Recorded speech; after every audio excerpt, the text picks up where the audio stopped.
welcome back to the show. Of course, we are in Bike to Work Week. I encourage everyone to get out there. There's some beautiful bike lanes in the city now. It's nice and safe and easy. But before you do that, maybe you should get it tuned up a little bit as well. Tune up. It's that time of year, and Jared Walker is joining us from Opus Bikes to tell us how to tune your bike up for the season. How are you? Good, thanks. Thanks for coming in. I know we're going to talk about tuning up a bike, but can we please talk about this first? Mike's drooling over this bike. I brought this just for your eye candy. So what is this bike? What makes it different?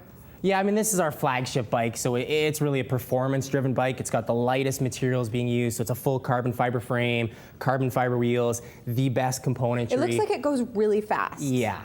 Well, it depends on who rides it. Yeah, that's always the thing. It would go moderately fast. Listen, Lance Armstrong. Yeah. This is an incredible bike. It's amazing. Bike, Do a lot of people buy this kind of bike, the high-performance bike? Yeah, you'd be surprised. I mean, especially with some of the new races in town. I mean, the Grand Fondo, Rides to Conquer Cancer. I mean, so many more people are on the roads cycling, and a lot of people like a nice bike. Yeah, man. Well, like what you said to me today is, I said, this is too much bike, and you said, would you say that about a car? Yeah. A Porsche is too much car? No. You've never driven a Porsche, so I'd say yes. No. He's never driven a sports car. I found that shocking. That is shocking. I know, it's shocking. He's a dude. But he loves, look at it, I crushed his ego. You've hurt his feelings. I know, he's in the corner. Anyway, while he's in the corner, let's talk about tuning up your bike. I am really bad at this kind of stuff, but are there things that I can do by myself? Yeah, definitely. I mean, I think when it comes to early spring, it's always a great idea to have your bike into the local shop and get the full tune-up on it. Yep. But there's some really easy things that you guys can do at home to get the bikes ready to be safe out on the road. This is what I do.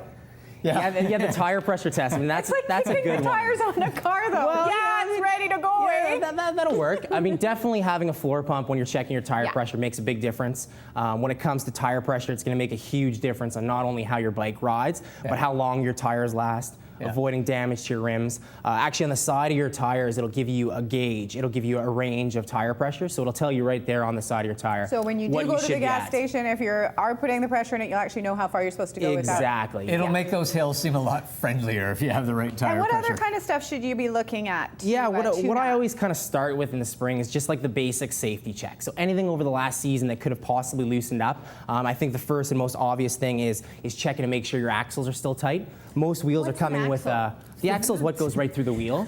And so most of the new bikes are coming with a quick release lever on them. And so you really just want to make sure that these are snug down and there's a good amount of tension on them.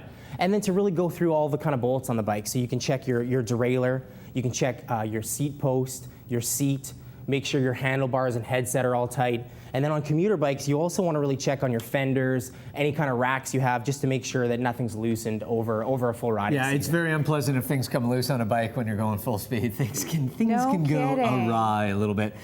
You mentioned when you take it into a local shop for a tune-up. What do they look at? They're going through gears and making sure. Yeah, all that stuff. I mean, incorporated in a basic tune-up. I mean, they would definitely check all your cables, so go over shifting, your brake cables. They would do that same kind of safety check where they would tighten and lubricate everything. A clean on your drivetrain. That's something we can probably go over today. Beautiful. Have we actually talked about this bike as well? Because this is a great commuter bike. This is the one I almost got.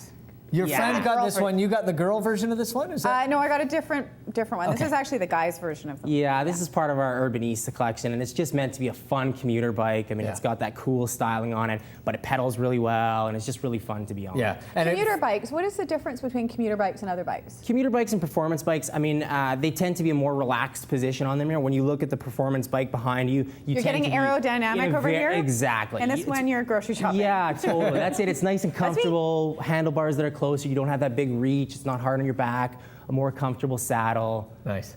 Let's go back to the table because there's a couple of things on here, including, Fiona, if you want to grab the White Lightning Clean Streak. Well, Michael. There it is. I'm glad you asked for that. Because this is something that will enhance the life of your bike and your drivetrain and everything else as well. What is this little guy? Yeah, no question. I mean, when it comes to the drivetrain, I mean, not only is it going to make your shifting easier and your pedaling more performant, but it's going to overall keeping and maintaining your drivetrain, which really is your crank, your rear cassette, and derailleur and chain system. There's a cassette deck? I'm kidding. No, really, can you tell us how, like this is for cleaning. Yeah, so maybe tell us what you do with that. Yeah, so I mean, a basic degreaser is kind of a staple in every cyclist's kind of quiver of tools. And so the main thing you want to use a degreaser for is to clean off your drivetrain of that grit. I mean, what happens, lube and dirt all mixed together to become this kind of grime on your chain. Yeah. It becomes like a grinding paste and can really wear down your drivetrain. And it does make everything move a little less smoothly. And you just clamp that on there and yeah, start exactly. spinning? So this one's kind of an incorporated system. A lot of what they call this is a chain bath. There's another one back there, Oh, that I green see. one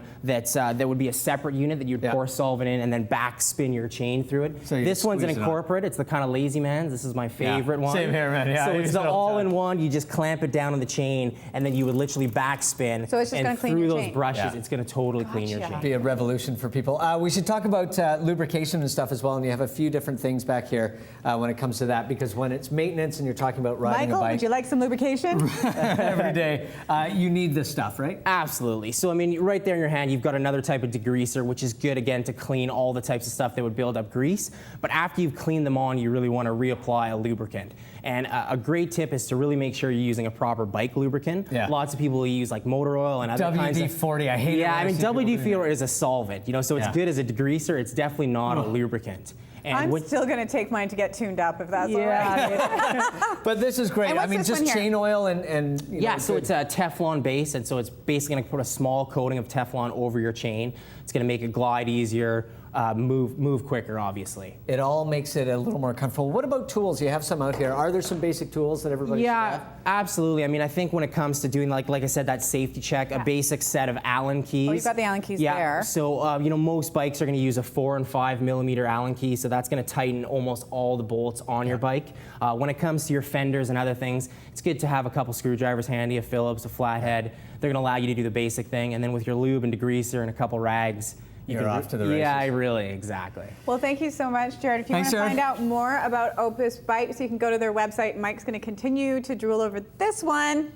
OpusBike.com is the website. We're going to take a quick break.